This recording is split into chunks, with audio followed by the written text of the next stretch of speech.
Teka, makinig ka sa akin. May kwento ko sa'yo. Like, ano? Lakad ako school. Tapos syempre may notebook ako nun. Ito yan, notebook. Tapos nabunggo ko yung crush ko. Tapos nalaglag yung gamit ko, sabi ko, ay. Wait lang, magpapatugtog ako sa Spotify para mas lalong damang-dama ko. Kilig. Ayan, ito, kilig moments. Nag-eye contact kami. Eye contact kami. Ganun, no? Ah! Tapos, edi syempre, nagmaganda ako. Sabi ko, thank you. Ah! Tapos sinat niya ako sa messenger. Sabi niya sa akin, magpe-play ulit ako sa Spotify tayo para damang-dama natin yung moment. Ito naman playlist na to. Pwede pa gawan mo ako ng assignment. Ito na yung crush ko. Tapos sabi ko, ito na pala yung assignment na pinapagawa mo. Ganon! At tapos kinuha niya ako. Sabi niya, uy, thank you ha. The best ka talaga. Ito na yung assignment. Alam mo nangyari? Oh, itong assignment na ginawa ko sa kanya, inabot niya sa ibang babae. Lu! Galit ako, te. Ganto. Galit ako. Tapos umiyak ako. Tapos nag-walkout ako. Wait lang, magpe-play nga lang ako ng playlist sa Spotify para damang-dama ko tong sakit na nararamdaman ko. Alam mo yon? Kailangan ko ng broken playlist. Cry ako. Cry ako na cry. Ang sakit kasi. Ganun. Eh di syempre, after kong umiyak, diba red flag, diba? So, di ko yung deserve, diba? Mas deserve ko ng better. Ako na to, siya lang yon. Period, diba? Ganito feeling ko, oh. Body. Yan. Maganda ka. Worth it ka. Kamahal-mahal ka. Period. Tapos, okay na ako ulit. Wala ka, may Spotify rap na! We? Oh my God, tara check natin, dali! Ayan na. Lo, itong kanta na to, ilang beses ko talaga pinakinggan to. Kasi nga, di ba, broken hearted yung atake ko niyan. Ikaw ba naman umamin sa crush mo, tapos sabihin niya, study first siya. Tapos malalaman mo, may jowa na pala. Hindi ko talaga kinaya yun. Like, sobrang broken heart. Naramdam mo yung bawat moment. Oh my God, itong kanta na to, sobrang perfect na ito. Kasi, parang, feel na feel mo lang yung kanta. Grabe, like parang feeling mo ikaw yung pinakamagandang tao sa mundo. Tapos vibe lang, ganda-ganda ba no? Angas mo, te, no? Ang dami nangyayari sa'yo. Diba? Ano ba sa'yo, te? Diyos ko, yung pang isang taon mo, parang isang dekada na sa akin yun. Dami nangyayari sa buhay mo, te, ha? Ay ma, friend ko. Hello po. Ay, halika na, pasok ka. Kumain ka na ba? Ay, opo, kumain na po ako bago umalis. Ma, nandito na kami. What's up, tita? Namiss mo ako, no? Naman. Besan CR nyo, iihi lang ako. Ay, sige, tara, samahan kita sa CR. Wala mo na papasok ng CR, kakatae ko lang. Uy, gusto mo ba mag-sleep over tayo ngayon? Ay, di ko pinapayagan ni mama eh. Eh, Ayaw bakit? niya na hindi ako umuwi ng bahay. Ay, antaray, Sleeping Beauty. Sarap ng tulog nyo. Bahay mo to, bahay mo. Bago mo ako istorbohin. Saan ako matutulog? Sakop pa na yung kama ko. Problema ko pa ba yun? Diyan ka matulog sa saigo. Di pa pala ako uwi pera muna ako yung mga damit mo. Eh, alam mo ba, narinig ko kahapon sa kaklase natin, hindi ka daw naliligo. Sinabi niya yun? Pero di ko na sa'yo sinabi agad kasi baka mag-away kayo eh. Huwag mo na lang pansinin yun. Sinabi niya yan? Oo, te. Eh di siya na naliligo. Kaya nga. Kahit maghilod pa siya, mukha pa rin siyang libag. Tama. Tsaka ano naman problema kung mabaho ka? Mabango nga siya, mabaho naman ugali. Ay! Wala naman siya sinabing mabaho ako. Ay, wala Sabi ba? niya di daw ako naliligo. Mas masakit pa sinabi mo eh. Uwi na ako. Sige, be. Uwi na po ako. Maaga pa. Opo, hinahanap na po kasi ako ni mama eh. Oh, sige, ingat ka sa daan ha. Tita, uwi na ako. Huwag mo ko masyado mamimiss Ano, di ka na bababalik? Babalik din ako bukas baliw. Bibisita lang ako kay mama. Mga bihis na bihis kayo, Yes, I'm ready! Diyan kayo magaling eh, no? Pag may galaan, talagang napakasisipan. Ay, wow, ang ganda ng outfit mo today, True, pinag-isipan ko kaya itong OOTD ko for today. Tama, nag-makeup pa ako. Dali mo tong payong na to, princess. Mukhang uulan. Ano ba yan? Wala ba tayong payong na natutupi? Dali mo na yan. Hindi to bagay sa outfit ko eh. Nay, magkano ganito? Ayan, niya? ma'am, sale yan. 800 na lang. Ano ba? Papansin ko. Ang mahal naman. 200. Kukuha ko ng dalawa. Sige na. Madam, di kaya. Naka-sale na yan eh. Sige na. Magkano lang nito sa ano? Palengke? Sige na. 200. Naku, di talaga carry yan, madam. Ano ba yung mga bilihin nila dito sa mall? Napakamamahal? Di naman magaganda. Naku, buti pa tong new beefy chow fan ng Chowking. Hindi mo na kailangan magbayad ng mahal para makakain ng masarap. Mas malaki na ang beef bits at isang amoy pa lang, bangong beefy agad. At pag tinikman mo, beef na beef na beef! Big beef energy talaga! Ano, saan na tayo pupunta? Manood kayo tayo na sine. Ay nako, Manonood pa ng sine, para saan pa yung TV sa bahay kung dito lang din tayo sa labas manonood? Ay, alam ko naman, magpasalon na lang tayo, dali. Medyo dry na yung hair ko, tingnan mo. Saka pa, mag-conditioner ka kasi hindi ka naliligo. Iaasa mo pa sa salon yung buhok mo. Eh, di umuwi na lang tayo. Di ko gusto yung tono ng pananalita mo, ha? Umuwi na lang tayo, yeah. Nak, dito ka lang muna saglit ha. Dadaan na ako kila kumare. Sige po, ingat. Huwag ka magpapapasok. Kahit sino. Opo. Okay, babalik din ako agad.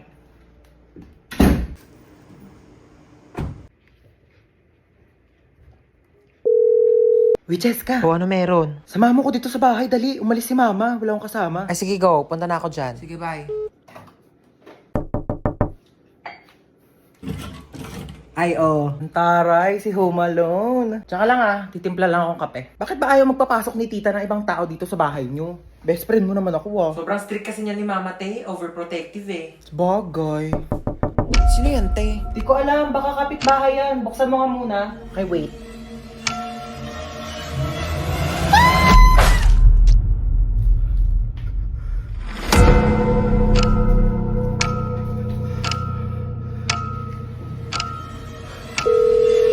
Huwag ka magpapapasok.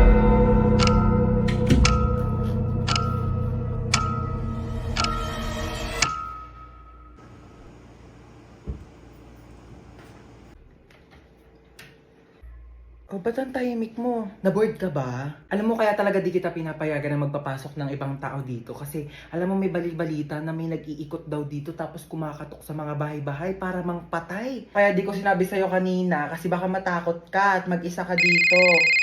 Hindi. Hello, kumare. Mars, nandiyan ba si Cheska? Dito daw ba si Cheska? Wala po. Wala daw dito, Mars. Ay, ganun ba? Sige, salamat, ha? Di talaga nagpunta dito si Cheska? Hindi po. So kaya yung batang yun? Ay, kunin mo pala yung inuwi kong ulam. Nandun sa compartment ng kotse, ha? Sige po.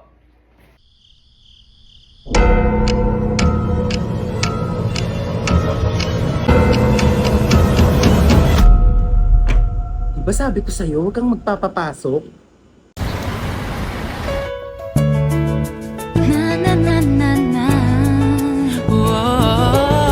Hoy, Ineng, tumabi ka dyan! Nahaharangan mo yung side mirror ko. Kuya, wait lang po.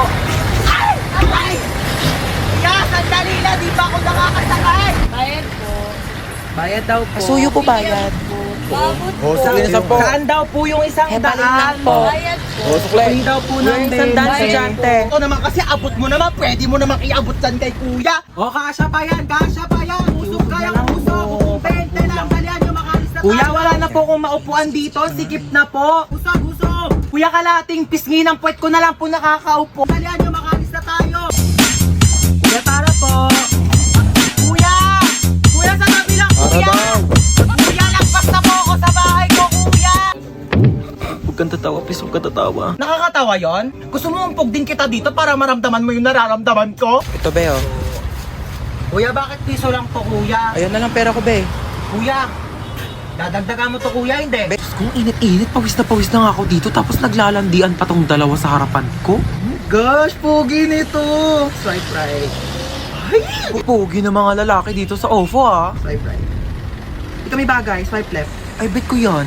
Ate, di ko po type yun. Type mo ba? Oo, be, ang pogi O kaya. sige, ikaw na naman ofo. O, yan. O. Ang sasarap ng buhay nyo. Ako na lang palaging kumikilos dito sa bahay. Tapos kayo patulog-tulog lang. Ano ako katulong nyo? Tataldal na naman si mama. Aga-aga, pe. Nakaka-stress. Maliligo na nga lang muna ako. Ay. Bumangon na nga tayo. Bago naman nito. Oh, nak! Ba't ka nagwawalis? Sige na, ako na dyan. Umupo ka na. Oh, ba't ka nagtutupi? Ako nang bahala dyan. Sige na, maupo na kayong dalawa. Lulutuan ko kayo ng breakfast, ha? Anyari dyan kay mama? Alin na kayo, dali. Naghahain na ako ng pagkain. Sino ka? Nak, ibaba mo yan. Masakit yan. Oo, water gun. Masakit? Yung mama namin, palaging galit tsaka lagi nag-uutos. True. Ang nanay namin, mukhang haggard. Ay, grabe siya, oh. Kung ikaw talaga si mama, kailan namin nawala yung favorite mong Tupperware? Baliw, hindi pa alam ni mama na nawala yun. Nawala niyo yung Tupperware ko? Si mama nga. Ano ba kayo? Okay lang. Pwede naman tayo bumili ng bagong Tupperware eh. Nagbago? Anong meron? Bakit kalmado ka ngayon? Ibaba mo nga yan. Kayong dalawa, kanina pa kayo ah. Naligo lang naman ako using the new and improved Bioderm Bloom with Vita Oil plus Vitamin E para kahit anumang stress sa bahay, school or work, maligo ka lang at mag-relax with Bioderm Bloom para tanggal ang stress at inis sa hashtag linis na nakakakinis! Kaya pala ang blooming mo ngayon, ma. True. Fresh, di ba? Hello po? Hello po, kayo po ba ang magulang ni Hans tsaka ni Princess? Opo, bakit? Naku po ma'am, yan dalawang anak nyo po bagsak sa subject ko. Pinapatawag ko po kayo sa school. Nasabi na po ba nila? Ma, maligo ka na lang ulit. Para mas lalong hindi ka mahagay. Tsaka, magpahinga ka na lang muna pagtapos kasi kami na lang bahala dito sa bahay. Talaga kayo, ah? Halika kayong dalawa, pupunta tayo sa teacher nyo. Ma, bakit po? Bibigyan natin siya ng Bioderm Bloom soap para matanggal yung stress niya at malay nyo, ipasa pa kayong dalawa. Tara na. Tulungan daw kita dyan, sabi ni mama. Huwag na, doon ka na. Tulungan na nga, ayaw pa. Lagay mo doon sa cabinet ko. Ito lang? Oo. Dito? Oo. Aray! Kakatupi ko lang ito eh. Doon ka nga, doon ka nga. Aray! Wag kasi! Aray! Ah! Ano yun? Ano yun? Inuwa mo yan, ha? Akin yan eh. Paipal ka talaga. Kaya na daw. Oo, bababa na ako. Bababa na nga ako. Doon ka na. Ano ba yan? Paipal talaga to. Ano ba yan kasi, hoy! Buksan mo ka, pinta!